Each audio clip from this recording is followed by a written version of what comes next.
Vanoggend gesels ons weer oor ons hondekinders en ons gesels natuurlik met Tracy McQuarrie van Dogtown SA en ons gesels spesifiek vandag oor speelgoed vir die honde en ook hoe om jou kind veilig te hou rondom die hond. Good morning, Tracy. Morning.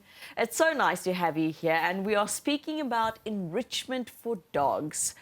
What is enrichment for dogs? This is my favorite subject. I could talk about it forever, but basically what we need to remember is dogs have specific needs. Their biggest sense is their nose, and we often forget about that. So enrichment, a lot of the time, is getting them to engage their natural behaviours, whether it's sniffing, smelling, searching, dissecting, all things that are natural behaviours, we give them activities to do. So dis hoekom honde die hele tyd jou tuin opgrawe, nê? Nee? Dis hoekom hulle goed uitkrap en snyf en krap en jou besproeiing heeltemal vernietig. Dogs need to be stimulated. They need Absolutely. that sensory stimulation, and that's part of their cognitive function. That's a part of what they are bred for. Honde is geteel om besig te wees. Yeah, I mean, most dogs used to have a job that Yeah. they had to Working do. dogs. Working dogs. And a lot of our new lifestyle takes all that kind of stuff away. Some dogs are fortunate to go out for walks, but I've seen it often when people are out for a walk, you know, it's very stringent and walking, and they're not letting the dog sniff. I mean, the dog sniffing and having a little sniff around is like us going onto social media, see how everyone's doing. That's we call it, you know, go out and have their sniff book. So they're going out, sniffing, picking up scents. They learn a lot from that stuff, and it gives them a lot of information and makes them feel better. How often, just on that note, do you actually have to take your dog out for a walk? So it actually depends. Everything always depends on the actual dog. Some dogs love going on a walk. Some dogs would much rather just be parking off on the couch watching GROOT Ontbyt in the morning instead of out for a walk. So it depends on the dog. And two, a lot of the times if we can give them some mental release, it's a lot of the time it's better for them than the actual Mental walk. release. Yeah, so it's like mental enrichment. So it's like us reading a book or learning something. It's more tiring for us and more enriching for us than if we were to go for a jog. The jog's nice and the walk's nice, depending on who you are. But when you go out on those activities, you generally get more fit, and so if you're taking your dog on jogs or little runs, you're going to have to keep increasing those things because the dogs are getting fitter. And we're not trying to create athletes here. We're trying to just give some kind of release for their brains to just, you know, tire them out mentally more than physically. How do you do that? So there are so many amazing products on the market these days. And again, we try and engage those natural behaviors.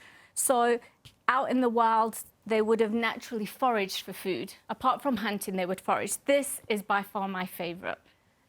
It's called a snuffle mat.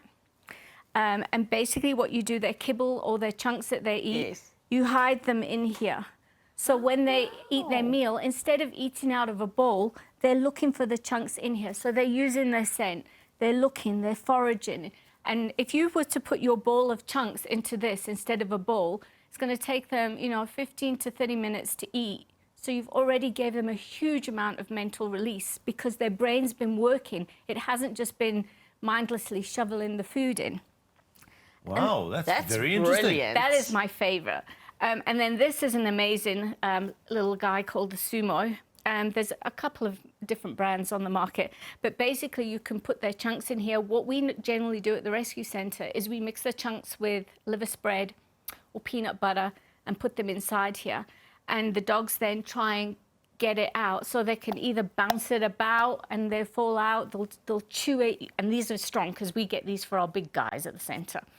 And then the chunks will roll out and they'll eat, and this takes them a long time. Normally at the very top here, we put peanut butter, so they start off with licking, because licking is very relaxing for dogs. When they're feeling stressed or not so good, you'll see when dogs are stressed, they'll sometimes lick their paws and they'll give themselves little hot spots. And that's because they're finding a way to try and make themselves feel better. And licking makes them feel better. And you know, the dog market came along and thought, you know what, we know that makes them feel better, let's create this little thing. So this is called like a lick mat. Same thing, you can put liver spread, you can put their tinned food, peanut butter. Just always make sure there's no xylitol in your peanut butter, because Yes, that's xylitol toxic is to very, dogs. yeah. So you put that in here. At the center, we actually then put these into the freezer, so it's a little bit more difficult and it takes a bit longer. But basically then the dog licks this to try and get all the bits of food out in between, and it's very calming. So depending on what kind of activity or what kind of release you're wanting to give your dog, there's lots of amazing options. These three specifically are more calming behaviors. We're always looking in the shelter environment to try and keep the dogs calm and relaxed and feel good. And these three things are absolutely amazing. But then you can get brain toys, which are puzzles. They have to pick pieces out to get their food. The market has so many amazing stuff. I think that is absolutely brilliant because it seems so simple, actually a solution and things that you don't even realise. Even Ek as a het dog geen idee owner. gehad hoe Nee, die dis goed werk nie. presies. Ek was tussen wat is daai mat dingetjie. But that is really brilliant just to think that by placing their food everywhere and they're sniffing for it, you're stimulating your dog. Such an easy, simple way to do it. I think it is really, really nice. Tracy, the other thing we obviously have to speak about is safety with kids and dogs and the do's and don'ts around that. So one of the biggest things is we are not accepting that dogs have their own space, and we have to understand that, you know, the way children move is very different to adults. So when they go moving towards a dog, they're generally at eye level. Yes. They're generally all arms and legs going towards the animals, and the dogs are generally finding that quite, you know, disturbing if they're not used to it. And it's a big thing. You've seen, there's been lots of articles where children have been bit or mauled because of having a bad interaction with the dog. You'll find a lot of those dogs didn't have any mental release. They've had a very sheltered life. They've been tied up or something. And so when they get that burst of energy, you know, then some natural instincts kick in and the behavior goes wild. But I think our biggest thing is we need to be able to teach our children how to be more safe around dogs. And we have this amazing little colouring in book. And basically it's just teaching children like certain things you don't do. If a dog is running towards you, if you run, the dog thinks, chase, game on. Jagel. That's what I normally do. Ja, I ja. normally chase my Moenie prey. weghardloop nie. So, you know, it's teaching the children things like that. You know, not to disturb the dogs while they're eating, while they're sleeping. Give the dogs the space that they need to be safe, because I know if you came into my room while I was asleep and jumped on me, and you'd probably get a bit of a fright from me as well, because I'm not a morning person normally, but, you know, there's certain behaviours we just need to understand and to let our dogs be. And I think people have forgot to do that. We kind of expect our dogs to be these robotic animals, and they're not. Wow, I think that's a really important point that you're making, is that a lot of people, I think, adopt dogs, but they expect this perfect little sit, lie, do, like they don't allow the dog still to be a dog kind of thing. And then with that, how much stimulation is there? And do they not at some point then react because of that? You know, if you're frustrated, your fuse is much shorter. So it's the same with the dogs. We call it lighting candles. So, you know, if this happened today, so say that the child pulled my tail today, that's all that happened, I can handle that. But, you know, today a child pulled my tail. There was a dog that came past my fence and it was barking at me. I got riled up. Then somebody took my favourite toy away from me. So it's like trigger stacking. Goeders So, bou op mekaar, you know, ja. so by the time the fourth one comes, it's like, no, enough now. You guys are not listening to me. You're not helping me. I've got to warn you somehow And then a to stop basic this. pull of a tail becomes something much Much bigger. more. Yes. Exactly. It's interesting to me. It seems like there's no foolproof recipe. Dogs differ, like people. Yes. There are different triggers for different dogs. I'm not saying a certain breed has a trigger. I'm saying different dogs' personalities, and we need to be aware of that.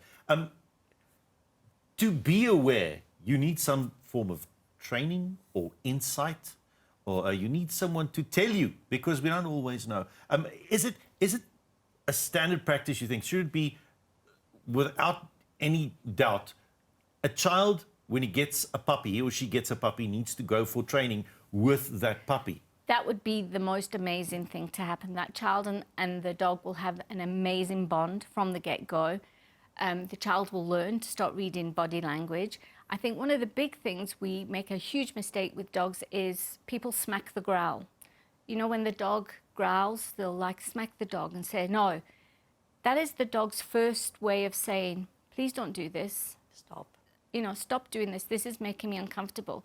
So what happens is if you smack the growl, he starts thinking, well, I can't growl, I'm going to get a smack. But I need to warn this, so what else can I do? And then they snap at you. They skip the growl, because the growl they get into Wow, trouble en for. dan gaan hulle reguit na hap toe. Daai vinnige bytjies, ja. So rather, you know, if the dog is growling, you need to see why is the dog growling, and don't punish the dog for it. He's just saying what you are doing is uncomfortable.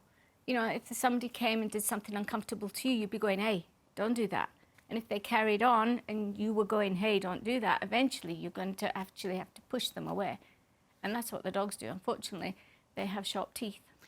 Wow, Tracy, it's been again so insightful, really interesting. So happy that you made the books and explained the toys. Where can people get this? So all of this is available on our website, dogtownsa.org/shop to buy any of these things. And with the booklets, we do have a little children's school play that we go and give as well, to try and teach children, and then we give the children the little colouring in books to take home and carry on learning about how to be safe with dogs. It's a big priority. It keeps dogs in homes. Yes, Wow. it does. And that's important, Yeah. keeps dogs at home. Thank you so much again for joining us this morning. It's been Thank great as you. always. Thanks so much.